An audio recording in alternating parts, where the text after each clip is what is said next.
नमस्कार। ईसीसीई के बारे में अभी बहुत प्रचार प्रसार और इस पर चर्चा डिस्कशन चल रहा है। तो इस वीडियो में हम इस एक ही वीडियो में हम कंप्लीट इससे संबंधित जितने भी सवाल हैं उन पर चर्चा करने का प्रयास करेंगे। क्योंकि पहले तो मेरे ज़्यादा ध्यान में मैंने इसमें कोई रुचि नहीं ली थी, परंतु जैसे ही लाइब्रेरी की 4-5 गर्ल्स स्टूडेंट ने कहा कि ईसीसी डिप्लोमा कर रहे हैं सर, तो कहाँ से करें, क्या इसकी उपयोगिता है, क्या फ़ीस है। तो फिर मैंने इस पर रिसर्च किया, बहुत सारे वीडियोस देखे।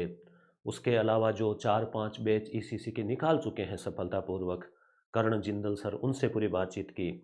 तो जितने भी आपके सवाल, एक तो 62,000 पद जो है उनकी क्या है सच्चाई, इसकी उपयोगिता क्या है, इग्नू से करना वैलिड है क्या, लास्ट डेट बढ़ी क्या, लड़कों के भी काम आएगा क्या, पेपर कैसे होंगे, प्रैक्टिकल कैसे होगा, परीक्षा के अंदर कहाँ होगा, वीडियो बनाने होंगे क्या आपको, जैसे हम बना रहे हैं वैसे, सबसे कम फीस में कहाँ से करें।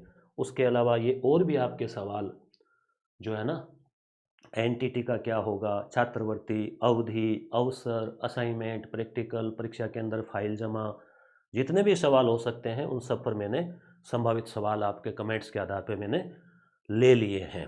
ठीक है। तो वो वाकया ऐसे हुआ कि मैंने उनसे कहा कि चलो मैं पूछता हूँ सुजानगढ़ में कोई करवा रहा है क्या। तो एक जने को मैंने फ़ोन लगाया तो उन्होंने कहा कि वैसे तो हम 15,000 रुपये लेते हैं, 5 स्टूडेंट है, आपने कहा है तो 12,000 रुपये लेंगे। फिर मैंने कहा थोड़ा और पूछते हैं। फिर मैंने डीडवाना कुचामण वहाँ कोई संपर्क हुआ किसी से और फ़ोन किया तो उन्होंने कहा हम 10,000 लेंगे। किसी को फ़ोन किया तो 9.5 लेंगे, कोई कह रहा है 11 लेंगे। तो फीस का भी इसमें अलग अलग मैटर है। हालांकि जो इग्नू की फ़ीस है वो तो फिक्स है, ठीक है। बाकी ये सर्विस चार्ज के हिसाब से लेते हैं। तो अपनी पूरी जो है चर्चा इसमें रहेगी। और सबसे पहले हम जो है 62,000 पदों की और वो सब ये सारे सवाल मैंने आगे भी ले लिए हैं। तो सबसे पहले बात ये आ रही है कि क्या 62,000 पदों की भर्ती आएगी क्या। तो देखो, ये तो आपको पता ही है कि राष्ट्रीय शिक्षा नीति नई लागू हो गई और उसमें जो है वो 5-3-3-5 का फार्मूला भी बनाया है। तो आने वाले टाइम में जैसे जो प्री प्राइमरी है जिसको एलकेजी यूकेजी बोलते हैं, तो उनके लिए अभी वैसे गवर्नमेंट स्कूल में कोई बड़ी भर्तियां या बड़ी पोस्ट है नहीं। तो उस नई शिक्षा नीति के अनुसार वो पोस्ट भरी जानी है, ये बात तो सच्चाई है। अब 62,000 पद कैसे निकल के आए, क्या निकल के आए। तो इसमें ये तो है कि भाई भर्ती तो होगी। अभी जो पैटर्न चल रहा है सरकार का, उसमें पैटर्न ये है कि एक साथ बड़ी भर्ती नहीं निकाल के छोटे छोटे, या जैसे वो स्टेप बाय स्टेप निकाल रहे हैं। जैसे फर्स्ट ग्रेड की लगातार 2 बार आ गई, सेकंड ग्रेड की लगातार आ गई। तो एक तरफ तो ये पैटर्न, जैसे जो एक साथ बड़ी भर्ती चाहते हैं उनको ये पैटर्न गलत गलत लगता है। परंतु जो अभ्यर्थी नए पात्र हो रहे हैं, मान लो जिनकी बीएड चल रही है, एमए चल रही है, उनके लिए पैटर्न अच्छा भी है। दूसरा, पिछले मान लो भर्ती में तैयारी नहीं हो पाई या कोई गलतियां रही, तो तुरंत उनको तैयारी का मौका मिल जाता है।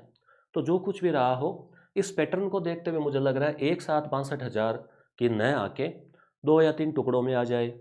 या फिर ये हो सकता है, अभी 2026 है, अभी तो पंचायती राज के चुनाव है अप्रैल मई के आसपास। तो फिलहाल तो कोई लग नहीं रहा। 2026 के लास्ट तक कोई भर्ती आ जाए कुछ पदों पे, इसकी आधी या कुछ और। उसके बाद आगे फिर से जब विधानसभा चुनाव होंगे, वो कब होंगे, 28 के आसपास है क्या, तो आप 5 साल देख लो। तो उससे पहले हो सकता है, साल भर पहले एक बड़ी भर्ती आ जाए इसकी। तो अब आपको डिप्लोमा करके रख लेना चाहिए क्या। तो ECCE क्या है। तो ये वो अर्ली चाइल्डहुड जो केयर है, यानी कि प्री प्राइमरी एजुकेशन के लिए एक पात्रता, यानी एक डिप्लोमा है। और इसको इग्नू ने शुरू कर दिया था। जैसे राष्ट्रीय शिक्षा नीति लागू हुई उसमें इसकी घोषणा हुई, उसके बाद में इग्नू ने शुरू कर दिया था इसको। इग्नू के अलावा और भी यूनिवर्सिटी करवा रही है, जैसे NIA उसका भी सुनते हैं, ओपन स्कूल जो है वो। तो क्या ये वैलिड है। देखो, इग्नू जो करवा रहा है उसके वैलिडिटी में कोई संदेह नहीं है। चाहे कोटा ओपन हो, जो VMOU है, या इग्नू हो, तो इनकी तो मान्यता पूरे राष्ट्रीय स्तर पे है। अब सरकार इसको वैलिड करेगी या नहीं करेगी। वैलिड नहीं करने का कोई आधार नहीं है। क्योंकि मतलब इनवैलिड करने का कोई आधार नहीं है। क्यों? क्योंकि जब राष्ट्रीय स्तर पे मान्यता प्राप्त है, इग्नू से लोग बीएड भी करते हैं और भी डिग्रियां करते हैं, तो इसको अवैध कर दें ऐसा कोई आधार है नहीं। हाँ, वो साथ में कोई और पात्रता रख दें या कोई ऑप्शन में रख दें, वो अलग बात है। परंतु ये 1 वर्षीय डिप्लोमा है और पहले बीएड भी 1 वर्ष हुआ करती थी, हालांकि अब 2 वर्ष की है, एसटीसी 2 वर्ष की है। तो 1 वर्षीय डिप्लोमा यहाँ शायद पर्याप्त होगा, मेरा ये मानना है कि पर्याप्त होगा। और अगर इसको वो वैलिड नहीं करेंगे तो विद्यार्थी कोर्ट के माध्यम से जाएंगे, डिमांड करेंगे, तो वैलिड करना पड़ेगा, पहली बात ये। परंतु सरकार उसमें क्या क्या और साथ में जोड़ दें, जैसे कुछ एग्ज़ाम में RACET होता है, कुछ में वो CET है, कुछ में कहीं टेट है, CTET है ना, अलग अलग पात्रताएं। अब वैसे वो क्या रखते हैं वो तो विज्ञप्ति आने पे पता चलेगा। ये केवल संभावनाएं हैं कि भी जिस प्रकार से इग्नू करवा रहा है राष्ट्रीय स्तर पे, तो उस हिसाब से ये है। और अदर स्टेट में या कहीं क्या चल रहा है उस पर भी आपको रिसर्च करना पड़ेगा। अब इग्नू से करें या कहीं और से, देखो कोई ऐसी यूनिवर्सिटी है जो यूजीसी के लिस्ट में नहीं है, तो वहाँ से फर्जी भी हो सकता है। किसी ने आपको कहा कि ये लो प्रमाण पत्र, फॉर्म भरा, ये लो प्रमाण पत्र, तो वहाँ थोड़ा डाउट होता है। तो कोशिश ये करें कि वैलिड हो। इग्नू वाला पूरी तरह से वैलिड है, उसके अलावा यूजीसी द्वारा मान्यता प्राप्त कहीं और से कर रहे हैं तो भी वैलिड है।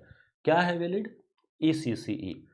अब इस भर्ती में सरकार इसको क्या करेगी वो आगे की चीज़ें हैं। संभावना यही है कि भाई इसको वो मान सकते हैं, मान्यता दे सकते हैं, संभावना यही है। एंटिटी का क्या होगा? एंटिटी कर रखी है तो वो भी मान्य होगा। एंटिटी के आधार पे तो पहले भर्ती हुई भी है, तो एंटिटी में तो कोई डाउट है नहीं। इसी पे कुछ के डाउट है, परंतु बड़े स्तर पे विद्यार्थी धनाधन उसको कर भी रहे हैं। करने का कारण ये है कि मान लीजिए 2026 में कोई भर्ती आ जाती है, तो आप इसमें APR है, दिसंबर में परीक्षा है, तो आप इसमें फॉर्म अप्लाई कर सकते हैं। और डर ये रहता है कि कहीं अवसर चूक गए तो इसी वजह से सब कर रहे हैं। बाकी एकदम किसी के पास भी लिखा हुआ किसी के पास भी नहीं है प्रूफ के साथ। क्लियर? अब हम बात कर लेते हैं EMRC के बारे में कि भाई ये क्या है कंप्लीट। तो पहली बात, महिलाएं अगर इसमें आवेदन करती है तो उनको छात्रवृत्ति भी मिलती है। देखो इसके 4200 रुपये तो भी रजिस्ट्रेशन फीस है शायद इसकी, और किताबें नहीं लेते हैं तो 500-600 रुपये कम है, ठीक है। उसके बाद में कुछ टाइम बाद 1200 रुपये का और बता रहे हैं कि परीक्षा फॉर्म और भरा जाएगा, उसके लगेंगे। तो कितने हो गए? 5400 रुपये कुल जो है वो कौन ले रहा है इसमें? इग्नू ले रहा है आपसे। उसी में से शायद ये 4200 का ही है, 4200 रुपये आपको छात्रवृत्ति के रूप में वापस मिल जाएंगे। उसके लिए अलग से फॉर्म भरा जाएगा, एक वो बताएंगे, सूचना देंगे इग्नू, तो वो फिर से भरा जाएगा। तो अब ये जैसे होता है ना कि ये परीक्षा फॉर्म कब भरा जाएगा, छात्रवृत्ति का कब भरा जाएगा, असाइनमेंट कब आएंगे, इन सब चीज़ों का जो सेंटर वाले होते हैं वो क्या है, उनका काम ही वही है, तो उसका ध्यान रखते हैं। अब भरने के लिए आप खुद भी भर सकते हो, वेबसाइट खोलो और फॉर्म भर दो। अब आपने फॉर्म भर दिया, फिर आपको अलर्ट रहना पड़ेगा, जैसे ईमेल वगैरह चेक करना, कोई ग्रुप बन गया उसको देखना, तो सारी चीज़ें आपके पास भी आएगी। और आप इस झंझट से मुक्ति चाहते हैं कि भाई हमारे पास कहीं भूल भी हो जाए, पता नहीं है क्या है, कई बार लोग कर भी देते हैं, ईमेल चेक नहीं किया, ईमेल फुल हो रहता है आजकल वो गूगल वाला जो है उसमें, तो कईयों की ईमेल आती ही नहीं है। तो इन सब चीज़ों में क्या होता है कि जो सेंटर वाले हैं, जो ई मित्र वाले हैं, जो करवा रहे हैं, वो आपकी गाइड करते हैं, आपको मदद कर देते हैं, वो आपके उस चीज़ का वो एक्स्ट्रा सर्विस चार्ज लेते हैं और वो आपको उसमें हेल्प कर देते हैं। अवधि क्या है? 1 वर्ष है इसकी अवधि, 1 साल का ये कोर्स होता है, डिप्लोमा कोर्स है ये। अवसर साल में 2 बार आते हैं, जैसे अभी भरे जा रहे हैं वो जनवरी वाले, और जिसकी लास्ट डेट अभी बढ़ा दी गई है, पहले 31 जनवरी थी, अब 15 फरवरी कर दी। ऐसे ही जून जुलाई में भी भरे जाते हैं, साल में 2 बार भरे जाते हैं और 2 ही बार फिर परीक्षा होती है। यानी आप अभी भर रहे हैं तो दिसंबर में होगी, जिन्होंने जून में भरा था उनकी जून जुलाई में होगी। क्लियर? अब इसके बाद में आता है क्या क्या करना पड़ेगा। मान लो आपने इसके लिए आवेदन कर दिया या आप करना चाह रहे हैं, तो आपको काम क्या क्या करना पड़ेगा, ये भी तो रहता ना कि भाई हम तो कुछ नहीं करेंगे या हमें क्या क्या करना होगा, बताओ तो सही। तो जहाँ तक मैंने पूछा, जानकारी ली, बताया कि एक तो असाइनमेंट जो होता है वो तैयार करना होता है, जैसे आप बीएड में करते हो ना लेसन वगैरह, वैसे। अब वो कहाँ से तैयार करना होगा, तो बाज़ार से आपको कुछ डायरिया लानी होगी, और डायरी मेरे ख्याल से आपको लानी पड़ेगी, वो भेजेंगे नहीं। और वो पीडीएफ भेजेंगे, मैटर पीडीएफ, 3 पीडीएफ आएगी, लगभग लगभग 40-40 पेज की। वो 3 पीडीएफ जून जुलाई के आसपास। कई विद्यार्थियों ने कहा कि भाई हम तो फर्स्ट ग्रेड और सेकंड ग्रेड दे रहे हैं, तो हम तो परेशान हो जाएंगे बीच में। तो उन्होंने, जिंदल जी ने बताया कि जून जुलाई के आसपास आती है, और वो जो है 3 होगी लगभग, उनको आपको लिखनी है, उनको देख देख के लिखना है, तैयार करना है। इसमें आप मदद भी ले सकते हैं परिवार के सदस्यों की। प्रैक्टिकल फाइल भी तैयार करनी होगी आपको कुछ समय बाद, लगभग जून जुलाई या उसके कुछ बाद होगा। उसमें क्या होगा, उसमें भी एक पीडीएफ वगैरह कुछ वो भेजेंगे, जो 150-200 पेज की होगी, वो आपको प्रैक्टिकल फाइल भी तैयार करनी होगी। उसके बाद में आपको वीडियो भी बनाने होंगे। वीडियो कैसा क्या बनाना होगा कि आंगनबाड़ी केंद्र आपके नज़दीकी, वहाँ पे जाके आपको शायद 4-5 मिनट का वीडियो बच्चों को पढ़ाते हुए, उनको खिलाते हुए, अब ऐसे कितने 15-20 वीडियो 4-4 5-5 मिनट के ऐसे कुछ बनाने हैं, बना के उनको यूट्यूब पे अपलोड करने हैं। अब वो आपके ऊपर निर्भर है कि आप उनको किस हिसाब से मैनेज करते हैं, कि भाई 1-2 दिन, 5-7 दिन, या जो भी आपको वो गाइड कर देंगे कि किस हिसाब से बनाना है यूट्यूब पे। अब यूट्यूब पे मान लो, अब कहने के लिए कुछ कह दे कि भाई वो सेंटर वाले कर देंगे, परंतु आपका खुद का वीडियो नहीं बनेगा ना, फिर आप कहीं दूर दूर है तो अब इतने सारे हैं, मान लो कोई रेंडमली चेक हो जाए तो फिर आपको दोबारा बनाना पड़ सकता है। इसलिए सबसे बेस्ट ये रहेगा कि आप स्वयं बनाएं और यूट्यूब पे अपलोड करें। यूट्यूब पे अपलोड करना बहुत कठिन नहीं है। जैसे आप फेसबुक, व्हाट्सअप स्टेटस लगाते हैं, वैसे उस वीडियो को शेयर यूट्यूब करके, और आपका खुद का चैनल बना हुआ रहता है, उसी पे आपको करना है। नहीं तो क्या होता है, चैनल बनाना ये भी एक बड़ा, मैंने साल भर तो ऐसे सोच के निकाल दिया था, 2018-19 की बात है, कि यूट्यूब पे चैनल बनाएंगे, कैसे बनाएं, चैनल बनाएंगे, जबकि चैनल तो बना हुआ ही होता है। आपके ईमेल से आप यूट्यूब खोलते, ऊपर आप देखना आपके नाम का चैनल बना हुआ ही है। अब है परीक्षा कब होगी इसकी, तो परीक्षा जो है इसकी होगी दिसंबर में। 3 पेपर इसके आते हैं, ऑब्जेक्टिव आते हैं, 100-100 क्वेश्चन के आते हैं।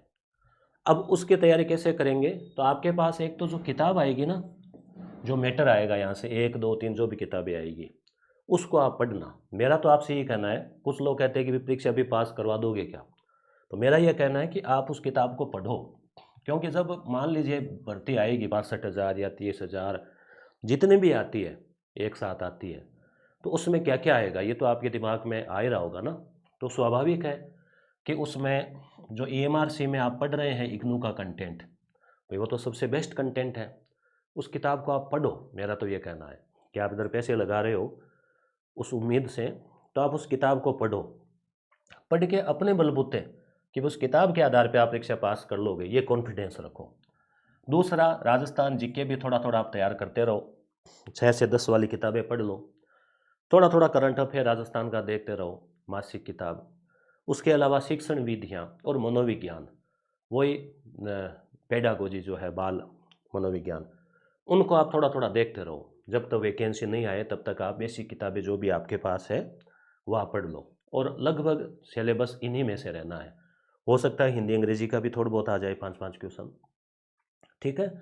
फिर भी ये जो एग्ज़ाम सेंटर जो, यानी ये जो ई-मित्र या जो करवाते हैं, जो आपसे फॉर्म भरवाते हैं, तो इन्होंने ये क्या करेंगे, आपको कुछ भाई इतने सालों के PYQ या कोई संभावित गेस पेपर, मॉडल पेपर भी दे देंगे आपको। वहाँ से भी काफ़ी कुछ क्वेश्चन जो है वो कवर हो जाते हैं। इसमें पास आना ज़रूरी होता है, कितने का है वो, 24 का है, 35 का है, कुछ है। अब क्वेश्चन पे 100 है, कितने हैं, फिर आप और अधिक जानकारी मैं आपको नंबर दे दूंगा, तो आप उनसे पूछ लेना। आपका वो फॉर्म भरने के बाद ग्रुप भी बना देंगे, उसमें सारा बता देंगे वो। तो ये है, ठीक है। अब परीक्षा केंद्र कहाँ होगा, तो परीक्षा केंद्र क्या होता है कि इग्नू के द्वारा कुछ फिक्स केंद्र होते हैं बने हुए ऑलरेडी। तो आपका जो भी जिला है, जो एरिया है, उसके जो नज़दीकी होगा वो आप भर सकते हैं। यानी वो आपका ये लोग भर देंगे। उसके बाद में फाइल कहाँ जमा होगी, ये असाइनमेंट वाली। असाइनमेंट वाली आपको बाई पोस्ट इग्नू का जो एड्रेस है वहाँ आपको भेजनी होगी रजिस्टर्ड डाक से, या फिर आप नज़दीक से हैं तो इनके जैसे मान लो जो काम करते हैं सहयोगी है, उनमें से कोई व्यक्ति आपकी फाइल इकट्ठी कर ली। भाई अगर आप नज़दीक से हैं तो, दूर है तो संभव नहीं है, तो वो वैसे बाई हैंड भी वहाँ जाके जमा करवाते हैं अगर इनके नज़दीक के जो लोग हैं उनसे। अब एक बड़ा यक्स पर्सन, क्या पुरुष भी कर सकते हैं क्या, आए थे ऐसे कमेंट। कर तो क्यों नहीं सकते, कर सकते हैं, कोई भी कर सकता है। परंतु दिक्कत इसमें यह है कि जो प्री प्राइमरी के लिए भर्ती आने वाली है, तो जैसा पहले ही हो चुका है 50% आरक्षण की बात तो शायद L1 में भी हो गई होगी, तो इसमें हो सकता है 100% केवल महिलाओं के लिए ही हो। तो मुझे लग नहीं रहा कि कोई ज़्यादा फायदा होने वाला है। फिर भी आप अपनी रिस्क पे कर लो, बाकी आपको खुद को सोचना होगा। तो ये आपको मैंने थोड़ा बता ही दिया अंदेशा। मान्यता की बात इग्नू से कर रहे हैं तो इग्नू वाला तो ऑटोमेटिक मान्य है ही। अब राजस्थान सरकार का क्या रहेगा वो मैंने संभावनाएं कुछ बता दी। उपयोगिता यही है कि चाहे राजस्थान में भर्ती आ रही है उसमें ये उपयोगी हो सकता है, और अदर स्टेट या सेंटर की कोई भर्ती आती है KVS नवोदय में या कहीं, वहाँ भी ये उपयोगी होगा क्योंकि इग्नू करवा रही है। तो ठीक है, अधिक जानकारी डॉक्यूमेंट क्या क्या चाहिए उसकी भी हम बात करेंगे, और अधिक जानकारी वो भी चाहिएगी। अब आप ये करना चाह रहे हैं तो जो करण जिंदल जो है जिनसे मेरी बातचीत हुई, जो हमारे परिचित है, तो उन्होंने बताया कि बाकी सबसे 8,000 रुपये में वो करवा रहे हैं। तो मुझे वाकई लगा कि हमारे नज़दीकी केंद्र वाले ही ज़्यादा फीस ले रहे हैं, ये कम ले रहे हैं, और इन्होंने 4 से 5 बेस निकाल दिए। इन्होंने कहा कि हम केवल जो न्यूनतम सर्विस चार्ज रख रहे हैं, तो आप मैं और दे दूंगा नंबर आपको। उसके अलावा आप इच्छुक है तो ये व्हाट्सअप नंबर दिए गए हैं, इस पर आप व्हाट्सअप करना, केवल व्हाट्सअप मैसेज या यथासंभव वॉइस मैसेज आप भेज दिया करें। आप इंटरेस्टेड है तो 15 तारीख लास्ट है। डॉक्यूमेंट का मैं बता देता हूँ। अब आपको EMR ECC के बारे में और जितनी भी जानकारियाँ चाहिए तो करण जिंदल जो है ये गत सिंहपुरा है गंगानगर, वहाँ इनकी जिंदल क्लासेज चलता है, कंप्यूटर सेंटर कोचिंग और उसके अलावा लाइब्रेरी वगैरह। तो आप इनके यूट्यूब चैनल का मैं प्लेलिस्ट का लिंक डाल दूंगा इसी वीडियो के नीचे। तो आप वो सारी वीडियो आप देख लेना जो भी आपके मन में डाउट है। बाकी मोटा मोटी बात मैंने बता दी है। डॉक्यूमेंट आपको 10वीं की मार्कशीट, 12वीं की मार्कशीट, आधार कार्ड, आपकी पासपोर्ट साइज फ़ोटो, आपके साइन खाली पेज पे ऐसे छोटे से किए हुए, एक आपका ईमेल एड्रेस जो जीमेल के साथ हो, जाति प्रमाण पत्र, ये सभी महिलाओं को बता रहे हैं कि मिलेगी छात्रवृत्ति। फिर भी ओल्ड है तो एक बार आप ओल्ड भेज देवें, बाद में न्यू बन जाए तो न्यू भेज देना। अपार आईडी अगर बनी हुई है तो, नहीं तो ये खुद आपके डिजिलॉकर से बना लेंगे। और फिर आपका पूरा एड्रेस इंग्लिश में, क्योंकि आपके घर पे जो सामग्री आएगी, किताब, फिर आगे डिप्लोमा वगैरह, वो फिर ये फॉर्म भर के आपका उस फॉर्म की PDF आपको व्हाट्सअप कर देंगे, एक व्हाट्सअप ग्रुप बना लेंगे ऐसा जैसे। तो आप ये डॉक्यूमेंट भेजो तो एक एक न भेज के आप इनकी PDF बना लो, जैसे जो डॉक स्कैनर वगैरह होता है ना, उससे साफ फोटो खींच के और सभी डॉक्यूमेंट की एक PDF बना के PDF ही भेजना आप, ताकि बार बार आपके नहीं रहे। ये है करण जी, करण सर। तो इनके कई वीडियो जैसे असाइनमेंट बनाना स्टार्ट कर दो, ठीक है, फीस का बड़ा खेल, ऐसे कई वीडियो जिन्होंने लगा रखे हैं। ये इनकी लाइब्रेरी और वो जिंदल क्लासेज है गजसिंहपुरा में, आप देख रहे हैं तो कोई आप हो सकता है विद्यार्थी गंगानगर के भी हो, तो जिंदल क्लासेज के नाम से 62,000 पदों पर आंगनबाड़ी भर्ती के लिए आवश्यक diploma, early childhood care and education, assignment, project file, most important notes, ठीक है, इत्यादि जो है। तो इस प्रकार से आपके मन में जो भी डाउट थे उस पर मैंने पूरी चर्चा करने का प्रयास किया है, और इतना विस्तार से मुझे लगा था कि किसी भी वीडियो में नहीं बताया गया है, मोटा मोटी बातें थी। तो ये तो अब आपको ही डिसीजन करना है कि आप इसमें रिस्क ले कि नहीं ले। परंतु डिग्री या डिप्लोमा है, लेने से फिर वो आगे मान लो कि इसकी आवश्यकता पड़ती हो, तो फिर जो है उसमें ये लगता है कि अपन होता तो ठीक रहता। तो 15 फरवरी इसकी लास्ट डेट है। आप एडमिशन करवाना चाहते हैं तो इस पे मैंने बता दिया है आपको। और करना नहीं करना क्या है, ये अंतिम निर्णय आपको खुद को लेना है। कुछ संभावनाएं मैंने व्यक्त की है, बाकी जानकारी आपको बताई है। धन्यवाद।